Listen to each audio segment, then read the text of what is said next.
Bonjour ou bonsoir, chers auditeurs et auditrices de partout. Chers téléspectateurs et téléspectatrices, mesdames, mesdemoiselles et messieurs, soyez le bienvenu à notre rencontre sur les réseaux sociaux. N'hésitez pas à visiter mon channel intitulé La psychothérapie spirituelle pour la nourriture de vos âmes. Et merci d'avance pour votre courtoisie.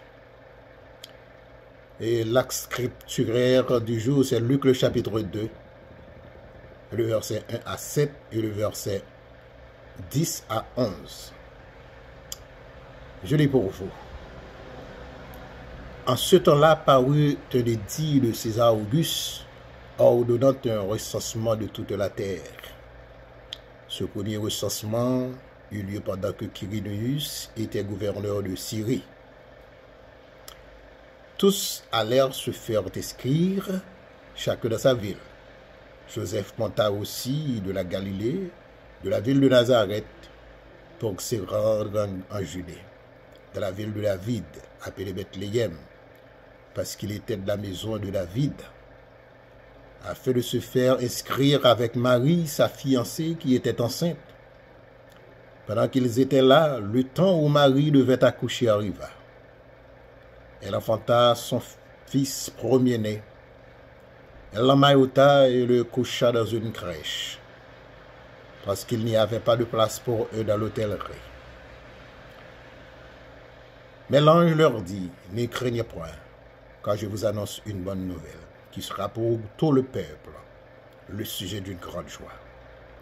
C'est qu'aujourd'hui, de la ville de David, il vous est né un sauveur, qui est le Christ, le Seigneur. Je reprends le verset 11, c'est qu'aujourd'hui, dans la ville de David, il vous est né un sauveur, qui est le Christ, le Seigneur. Amen et Amen. J'ai un conseil pour vous qui m'écoutez. Vous connaissez déjà bien que je vous aime tant. Si vous choisissez d'entendre mes exposés théologiques, il va falloir que vous ayez assez de patience et du temps, parce qu'ils ne sont pas si courts comme vous le pensez. Et puis, ne laissez pas impressionner par n'importe qui d'âme qui cherche à vous intimider, manipuler et même vous marginaliser sous prétexte que Noël est la fête du diable. S'ils parlent ainsi, deux causes se concurrencent. Parce qu'ils ne les savent pas assez ou ils sont méchants.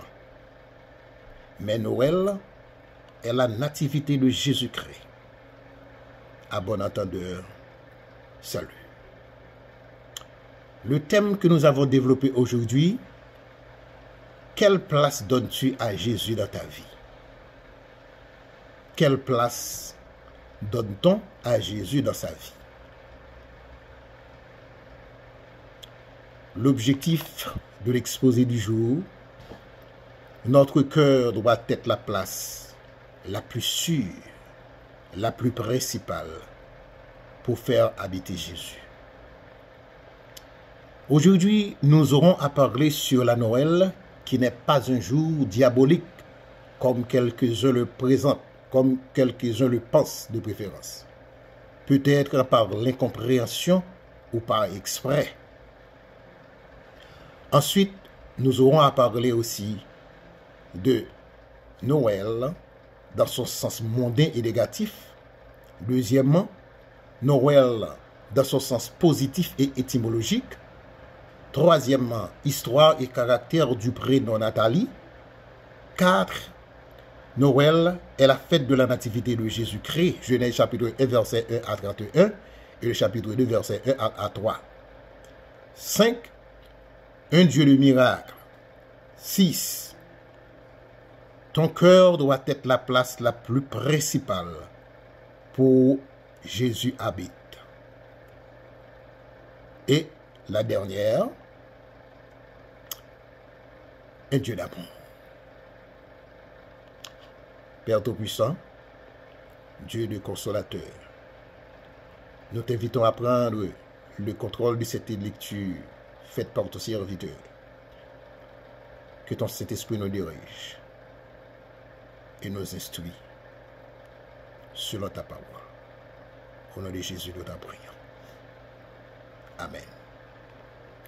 Comme je vous ai dit, premièrement, Noël dans son sens mondain et négatif. Noël avec une minuscule veut dire la célébration du Dieu Soleil invaincu, en latin, Sol invictus. Noël vient du latin Natali dies. C'est le jour anniversaire de. Le jour de solstice, c'est la célébration du soleil invaincu. Ils disent « Rendons gloire au soleil qui nous donne la lumière tous les jours ». Ce qui veut dire « Ils adorent la créature au lieu le créateur ». Mais ça se faisait chaque 25 décembre. Ça, c'est une aberration. Noël est une fête d'origine romaine célébrée chaque année, majoritairement, dans la nuit du 24 au 25 décembre, ainsi que le 25 décembre toute la journée. Aujourd'hui, la fête de Noël, ou l'esprit de Noël, est fortement sécularisé. Et ce n'est plus nécessairement célébré comme une fête chrétienne. Le jour de Noël est férié dans de nombreux pays, ce qui permet de regroupement familial, l'occasion de fêter Noël en famille, autour d'un repas festif et l'échange de cadeaux. Séculariser veut dire le passage de certaines valeurs d'un domaine sacré au domaine du profane. La moralité fait place à l'immoralité. Depuis le milieu du XXe siècle, cette période perd son aspect chrétien tout en maintenant vivante la célébration, la tradition de la fête. Dans cet esprit, Noël prend une connotation folklorique concernant le regroupement des cellules familiales autour d'un repas et l'échange des cadeaux autour du sapin traditionnel. Hors des foyers, elle donne lieu à l'illumination des rues, des maisons, des magasins et à l'organisation de marchés de Noël. C'est également une période importante sur le plan commercial. Folklore, ce sont des fêtes des danses, des plaisirs dépourvus de sérieuxité. Et j'en passe. Les Saturnales romaines, en latin Saturnalia, sont, durant l'Antiquité romaine, les fêtes se déroulent une semaine avant les solstices d'hiver, soit à partir du 17 au 23 décembre, qui célèbrent le dieu Saturne, et sont accompagnés de grandes réjouissances de la population païenne. Par exemple, la fête de Mitra est une divinité hindou-iranienne. Plusieurs documents attestent son existence depuis le 2e millénaire avant Jésus-Christ. Il fait l'objet dans la Perse antique de son culte. Noël, c'était Noël dans son sens mondain et négatif. Maintenant, Noël dans son sens positif et étymologique. Noël dans son sens positif et étymologique. Le prénom Noël est une déformation du latin natalis, qui signifie naissance. Noël, avec une majuscule, est la fête de naissance de notre Seigneur Jésus-Christ. Et Noël, avec une minuscule, comme nous l'avons déjà dit, est la fête de naissance du soleil invaincu. Pourquoi dit-on le prénom natalis? Noël est autant un prénom qu'un nom de famille, comme Emmanuel ou Nathalie. On utilise souvent le prénom au lieu du prénom juste pour décrire quelqu'un. Noël vient aussi des mots suivants. Les mots ou les prénoms El a pour origine hébraïque et qui signifie Dieu a secouru. L'histoire du prénom El est mystérieuse. En hébreu, le mot El a 3 significations différentes. Premièrement, cela peut se traduire par Dieu a secouru ou la puissance de Dieu. Deuxièmement, cela peut signifier les choses puissantes de la nature. Pour terminer, ce mot peut signifier aussi force et puissance. Qui l'aurait cru? Est-ce que vous connaissez que E-L et E-L signifient Dieu seul et unique, monothéiste, c'est-à-dire un seul Dieu dans les mots comme Noël, Israël, Emmanuel, Gabriel et j'en passe. Ou n'importe Dieu, les faux dieux, c'est-à-dire les polythéistes. Les monothéistes sont les vrais serviteurs de Dieu qui pratiquent le monothéisme, la doctrine qui enseigne un seul et unique Dieu qui existe. Mais les polythéistes sont ceux et celles qui pratiquent du polythéisme, la doctrine qui enseigne qu'il y a plusieurs dieux, mais ce sont les faux dieux. Emmanuel est un mot latin. Emmanuel ou Immanuel, ce sont des dérivés de l'hébreu Immanuel, qui signifie Dieu est parmi nous.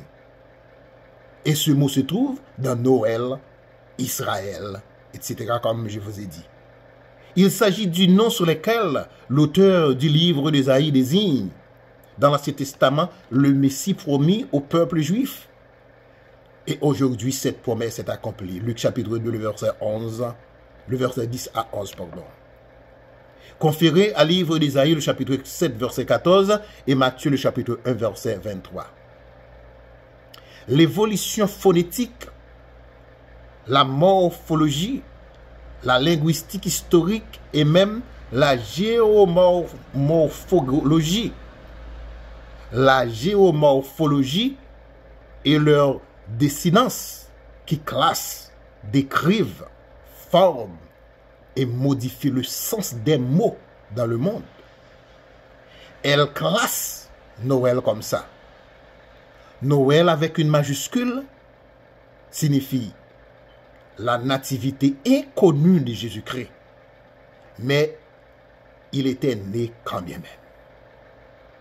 Noël avec une minuscule est la nativité du soleil qui fête chaque année 25 décembre. L'adjectif latin natalis signifiant denactus, qui signifie né, d'abord associé au mot latin dies, qui signifie jour, dans locution natalis dies, qui veut dire jour de naissance, réduite à natalis par substantivation de cet adjectif, en natalé, qui est un nom commun neutre latin. Il signifie Dieu, lieu où l'on est né, lieu où l'on est né. Par exemple, voici ma maison natale, on a l'habitude de dire ça toutes les fois, utilisé en latin ecclésiastique pour désigner la nativité du Christ. Pour l'Église catholique, on dit service ecclésiastique et on dit service ecclésial pour l'Église évangélique, pour établir une différence. Mais l'évolution phonétique commence dès le 12e et 14e siècle. C'était Aurélien, l'empereur romain, qui fixe la date du 25 décembre comme jour de Noël, fête de la naissance du soleil invaincu en l'an 274 après Jésus-Christ. Le mot Noël lui-même a une origine douteuse. Pour les uns, il deviendrait de l'hébraïque Immanuel, ce qui veut dire Dieu est avec nous. Pour les autres, son origine est latine. Elle se trouvait dans le mot natalis, soit relatif à la naissance.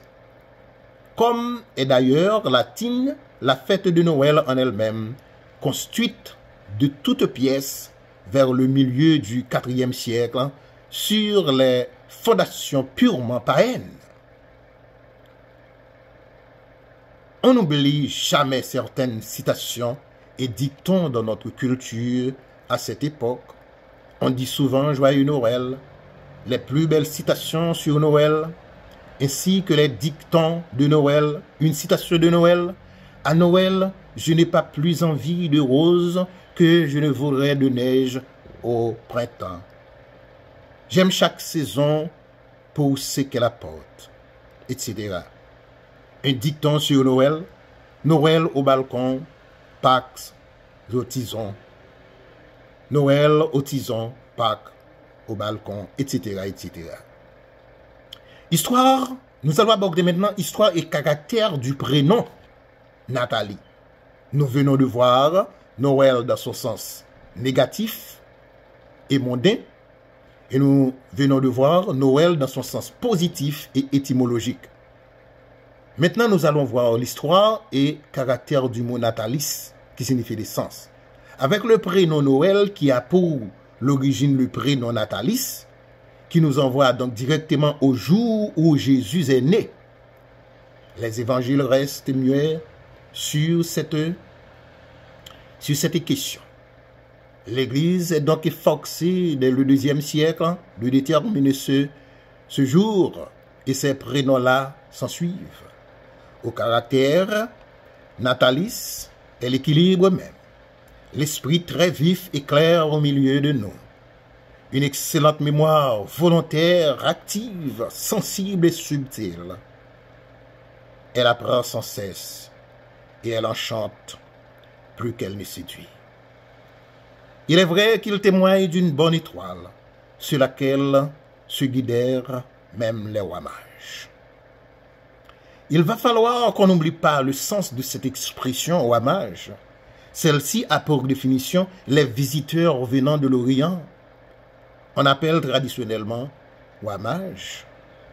Ce sont les visiteurs qui figurent dans un épisode de l'évangile selon Matthieu, selon Saint Matthieu, lesquels ayant appris la naissance ou la nativité de Jésus, ils viennent de l'Orient guidés par une étoile pour rendre hommage au roi des Juifs. Il lui a porté à Bethléem des présents d'une grande valeur symbolique. On ne sait pas leur nombre exact. C'est seulement au 8e siècle, l'Excerpta Latina Barbari, qui les popularise sous les noms de Melchior, Gaspard et Balthazar. En termes d'adoration au Sauveur, le nouveau-né, les Excerpta Latina Barbari sont les extraits latins d'un barbaré, dit parfois simplement Excerpta Barbari. Sont une chronique universelle en latin conservée dans un manuscrit de la Bibliothèque nationale de France. La date de la naissance de Jésus est inconnue de tous, hier comme aujourd'hui. On la fixe arbitrairement à ce 25 décembre déjà bien rodé à l'occasion des Saturnales romaines en général et du culte Mitra en particulier. En tant que fête chrétienne, elle commémore la naissance de Jésus-Christ de Nazareth. C'était caractère et valeur de ce mot, Noël. Noël est la fête de la nativité de Jésus-Christ. Genèse chapitre 1, verset 1 à 31. et chapitre 2, versets 1 à 3. Dieu, après avoir tout créé, le texte nous dit, Dieu vit que la lumière était bonne. Dieu dit, le jour que j'ai créé est bon. Le soir que j'ai été créé est bon. Les arbres que j'ai créés sont bons. En d'autres termes, c'est Dieu qui a créé le temps, mais pas Satan. Satan n'a rien créé, etc. Le texte n'est dit n'importe où dans la Bible que Satan a créé le jour ni la nuit pour qu'on l'adore. Satan n'a pas de jour pour l'adorer. Satan est un accapareur insatiable, avare, cupide et avide de tout ce que Dieu a créé. Ne soyez pas les avocats de Satan pour l'aider à être l'accapareur. On doit éviter de ne pas l'être. Si vous lisez ces textes, Michée, chapitre 2, verset 1 à 5, Proverbe 11, verset 26 à 28, Éphésiens 5, verset 2, verset 3, à 21, et Matthieu, le chapitre 4, vous vous souvenez bien, lorsque Satan voulait tenter Jésus, il était un accapareur. Cet accapareur plaça Jésus sur le sommet du temple de Jérusalem pour le montrer la toute créature créée par Dieu. Il connaissait bien la créature, c'est Jésus qui la créait. Et il choisissait de lui offrir pour l'adorer. C'était fou. On souhaite que la fête de Noël, le 25 décembre, soit naturellement bien passée pour la gloire de Dieu, non pour Satan le diable, là où il se trouve. Cette date a été choisie pour célébrer la nativité du Christ afin de concurrencer le culte païen du soleil courant. Dans les premiers siècles de notre ère, en Europe, ça se passait. Cette date a été choisie pour célébrer le nom de Christ, le 25 décembre. Cette date a été choisie pour célébrer la nativité du Christ, afin de concurrencer le culte païen du soleil courant. Dans les premiers siècles de notre ère, en Europe, ça se passait. L'évolution phonétique a transformé, il y a près des siècles, le prénom ancien de Nathalie en Noël, principalement présent dans les pays francophones. Il est aussi connu dans les pays anglo-saxons sous la forme Noël sans tréma. Noël est apparu en tant que prénom au cours des 13e et 14e siècles après Jésus-Christ en France. Par ailleurs, le terme anglo-saxon postérieur, les peuples germaniques qui s'installent dans l'île de Bretagne à partir du début du 5e siècle sur un territoire qui va être appelé Angleterre. L'anglo-saxon est un terme un peu ancien pour leur langue, le vieil anglais. Ainsi, dans un contexte donné, l'évolution phonétique est régulière et mécanique de telle sorte que l'on puisse établir des correspondances formelles entre les phonèmes de langues issues de même ancêtre. L'évolution phonétique a pour définition, c'est ce qui cause les accents régionaux, ce qui veut dire quand cela s'applique à la plus grande échelle populaire, aussi bien spatiale que temporelle, ils sont la raison pour laquelle les langues romanes qui décrivent toutes du latin ont évolué jusqu'à être prononcées totalement et différemment. On nomme les langues romanes, ce sont les langues issues du latin vulgaire, c'est-à-dire la forme de latin vernaculaire utilisée pour la communication de tous les jours. Une langue subit différentes évolutions à la fois phoniques, mais aussi lexicales et morphologiques pour les principales. Morphologique a pour définition étude de la forme et de la structure externe des êtres vivants. dans les différentes sciences biologiques, synonyme de géomorphologie.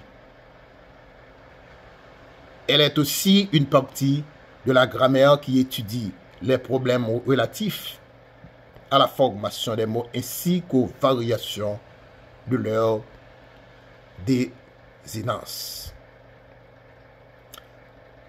Géomorphologie a pour définition, description et explication des formes du relief terrestre. Et désinence a pour définition partie finale d'un mot qui marque le cas ou les gens. Nous allons passer tout de suite au développement du texte que nous avons lu ce matin, Luc chapitre 2, le verset 1 à 7 et le verset 10 au verset 11. Nous allons constater ici la première partie qui est intitulée « Un Dieu de miracle ». Nous allons voir le miracle de Dieu dans le chapitre 2, verset 1 à 6. La Vierge fut enceinte par la vertu du Saint-Esprit. Dans Galates, le chapitre 4, verset 4, nous lisons « Lorsque les temps ont été accomplis, Dieu a envoyé son Fils, né d'une femme. Si la religion pouvait nous sauver, Christ ne serait pas venu. Jésus n'avait pas de père humain. La puissance du Saint-Esprit l'a conçu dans le sein de Marie. Si vous regardez Luc chapitre 1, verset 35, et le verset 37 nous dit, parce que rien n'est impossible à Dieu. Malgré la médisance des hommes à l'égard de cette famille pauvre, mais cela devait s'accomplir. Isaïe le chapitre 7, verset 14 nous dit, mais il faut que le miracle de Dieu annoncé par l'ange Gabriel soit confirmé. Si vous lisez Luc chapitre 1, verset 30 à 31, l'arrivée du Saint-Esprit de Dieu sanctifie la nature humaine de Christ dès sa conception dans le sein de sa mère et épargnait sa nature de la souillure du péché qui empoisonne tous les êtres humains.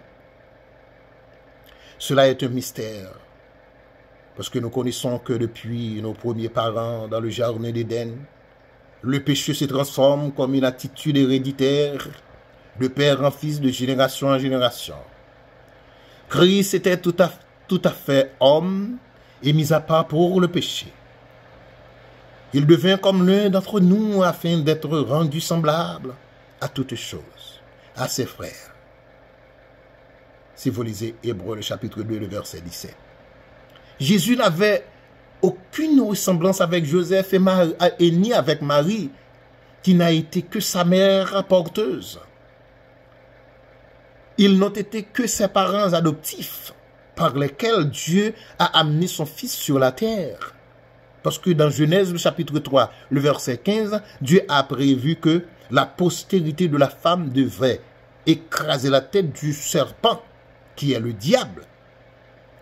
Christ ne devait pas en conséquent venir sur la terre par cette femme, et pour faire que la puissance de Satan et les dépouiller de ses pouvoirs.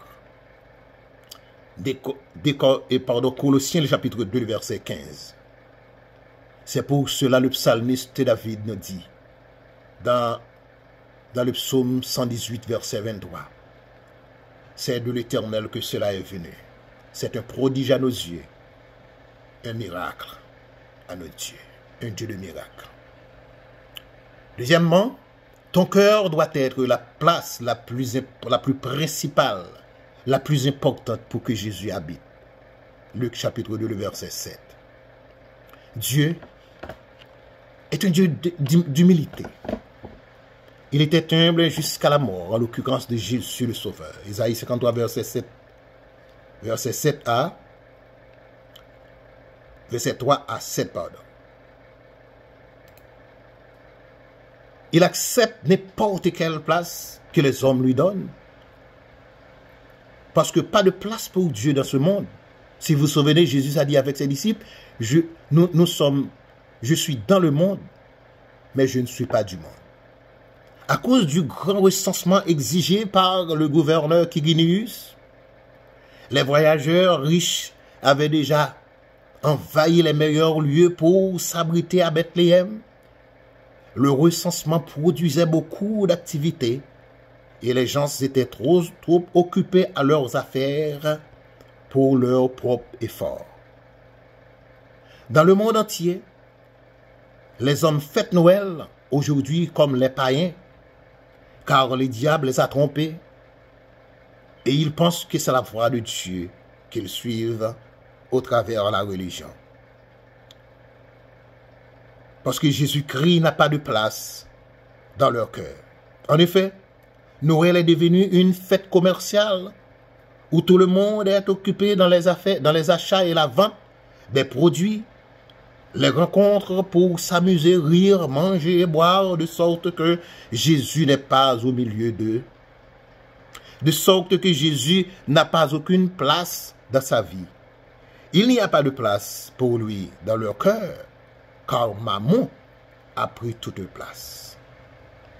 Le Père de Noël est très gros en rouge et blanc, avec des faux rires pour attirer toute l'attention des enfants, et les multiples cadeaux qui sont offerts, des exemples flagrants de l'œuvre du diable, car ils prennent la première place et captivent toute l'attention des personnes, et même des chrétiens. Il faut payer beaucoup d'attention, car cette fête, de sorte que Christ est absent dans leur cœur.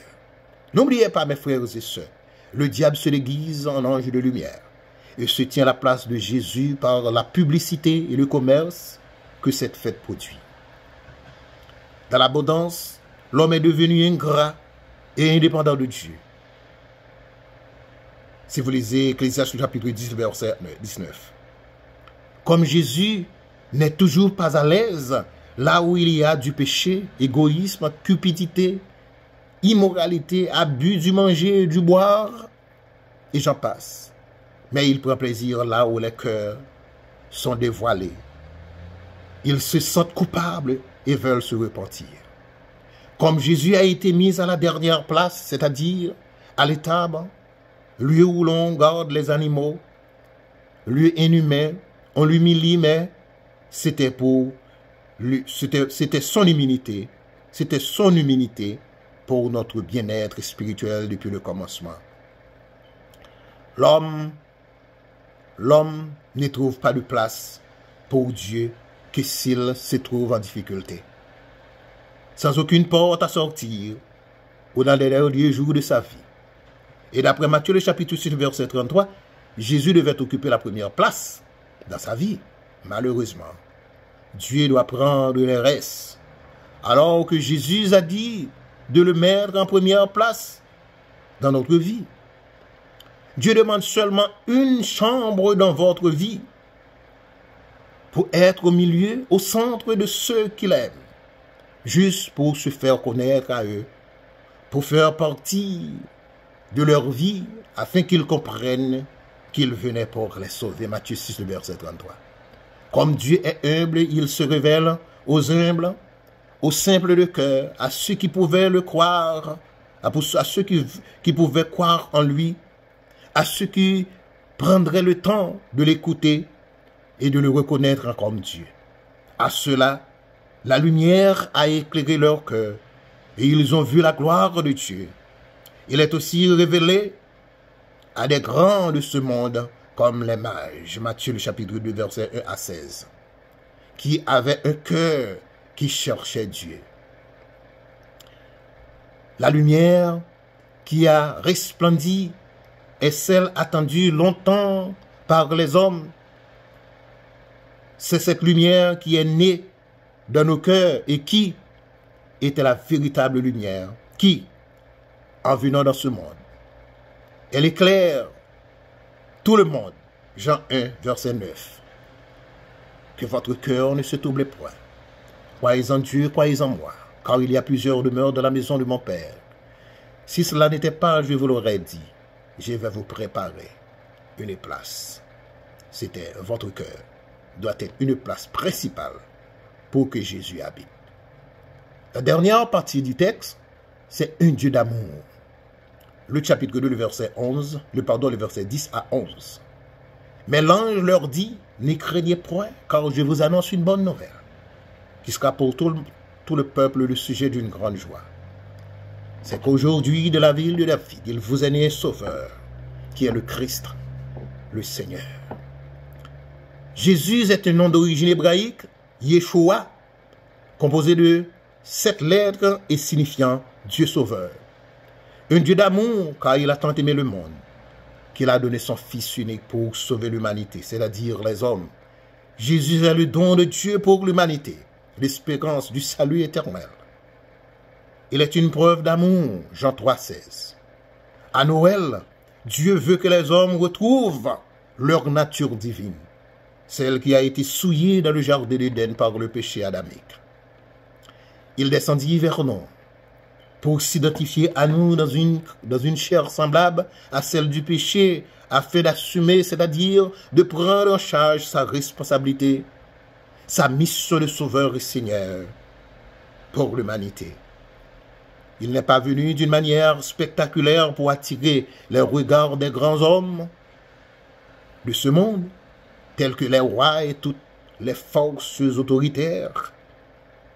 Mais très humblement, il s'est manifesté par nous, par des gens ordinaires comme Marie, Joseph et les bergers, les personnes sans valeur. Il a été présenté dans une crèche, c'est-à-dire mangeoire des animaux. Dans une étable, c'est le Messie, celui qu'on attendait depuis des siècles, qui s'est manifesté de cette façon, parce que Dieu est juste, et tous peuvent venir à lui dans sa grande simplicité. Dans 2 Timothée, le chapitre 2, le verset 19, la parole de Dieu nous révèle que le Seigneur connaît tout ce qui lui appartient. Et c'est à cela qu'il apparaîtra une seconde fois pour venir les chercher et les conduire au ciel. Aussi, Noël, c'est l'espérance de la paix entre les hommes, car Christ est le prince de paix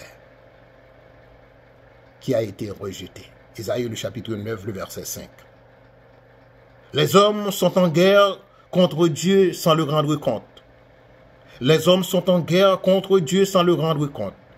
Mais ils doivent faire la paix avec Dieu par la venue ou la nativité de Jésus-Christ au moyen de la repentance. Et c'est alors qu'ils pourront faire la paix entre eux. Car Dieu était un Christ, réconciliant le monde avec lui-même. Cessons de combattre entre nous pour les raisons traditionnelles. Cessons de combattre entre nous pour les raisons traditionnelles, mais connaître de préférence les réalités de la parole de Dieu. 2 Corinthiens 5, le verset 19. C'est ce que nous devons tous faire. Après avoir entendu Dieu nous parler, repassez la parole dans vos cœurs, la méditer, en réfléchir afin de ne pas être des auditeurs oublieux et qu'elle porte ses fruits dans nos vies lorsqu'elle est venue, lorsqu'elle est mise en application. Jacques le chapitre 1, verset 25. D'où vient Noël? Dans l'Ancien Testament, il est écrit, car un enfant nous est né, un fils nous est donné, et la domination reposera sur son épaule. On l'appellera admirable, conseiller, Dieu puissant, Père éternel, prince de la paix. Isaïe le chapitre 9, verset 5. C'est pourquoi le Seigneur lui-même vous donnera un signe. Voici, la jeune fille sera enceinte. Elle enfantera un fils, et elle lui donnera le nom Emmanuel. Isaïe le chapitre 7, verset 14, Matthieu 1, verset 22 avec 3. Emmanuel est un mot grec, mais aussi d'origine hébraïque, qui se rapporte à la naissance miraculeuse et l'union de la personne du Sauveur et des deux natures, à savoir divine et humaine, qui signifie l'incarnation de Dieu, où Dieu est avec nous. Croyez-vous que le suffixe Nuel dans le mot Emmanuel égale naissance de Dieu? Si vous croyez à cela, alors cela pourrait signifier aussi la naissance de l'Éternel dans l'être humain, en l'occurrence de Jésus-Christ, le Sauveur du monde. Il en est de même que le mot Noël viendrait de Nuel. Le mot Noël viendrait du mot Nuel, qui veut dire naissance de la parole de l'homme. Et la parole a été faite chair, et elle a habité parmi nous. Jean 1, verset 14. Quelle est donc la vraie signification de Noël? Néanmoins, Noël est le sujet d'une grande joie, car un sauveur nous est né. C'est que le Saint-Esprit est descendu et il a fait habiter Jésus-Christ en nous qui avons cru. Voilà le miracle de la nouvelle naissance. Comme Christ a été formé en chair de la Vierge Marie, il y a plus de 2000 ans, maintenant en ces années de grâce, Christ est formé en esprit dans le cœur de ceux qui croient en lui. À Noël, le Saint-Esprit veut reproduire la vie de Christ en nous, si nous le lui permettons. À nous qui l'avons cru, elle a donné le pouvoir de devenir enfants de Dieu, lesquels sont nés. Jean 1, verset 12. Pour l'enfant de Dieu, Noël doit se vivre tous les jours dans sa vie. Noël, c'est de donner et recevoir. En échange d'amour fraternel, c'est un temps de réflexion pour s'approcher de Dieu.